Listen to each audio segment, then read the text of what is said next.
Hamas మీద దాడులు కొనసాగుతూ ఉన్నటువంటి నేపథ్యంతో పాటుగా ఇప్పటికే గాజాలో ఉన్నటువంటి సౌతు వెస్టు ఈస్టు అన్ని పూర్తి చేసి నార్త్లో ఉన్నటువంటి ప్రాంతంలో కీలకమైన అడుగులు వేస్తూ అక్కడ ఉన్నటువంటి రఫా ప్రాంతంలో దాడులు చేస్తున్నటువంటి ఇజ్రాయెల్ ఇప్పటిదాకా ఒక 70 సొరంగాల్ని కనిపెట్టింది.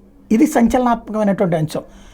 70 సొరంగాలు అంటే నేను ఇంతకుముందే చెప్పాను కదా, అది సొరంగాల దేశం. పైకి ఒక దేశంగా ఉంటుంది, కింద ఇంకొక దేశం నడుపుతున్నారు తీవ్రవాదులని. ఇప్పుడు అందులో 50 మార్గాలు ఈజిప్ట్ లోపలికి ఉన్నాయి. అండర్ గ్రౌండ్లో నుంచి 50 మార్గాలు ఈజిప్ట్ లోపలికి ఉన్నాయి. అంటే పరిస్థితి ఎట్లా ఉందో అర్థం చేసుకోవచ్చు. వీళ్ళు అక్కడ తీవ్రవాదులు ప్రపంచ దేశాలందరూ ఇచ్చినటువంటి సహాయంతో, ఆ డబ్బులతో, ఆ తిండితో సొరంగాలు తవ్వుకుని భవిష్యత్తులో మత యుద్ధం చేయడానికి సిద్ధపడ్డారు. దానికి సజీవ సాక్ష్యం ఇది. ఈజిప్ట్ పైకి ఒక మాట చెప్తోంది, కింద ఒక మాట చెప్తోంది అనడానికి సాక్ష్యం ఇది.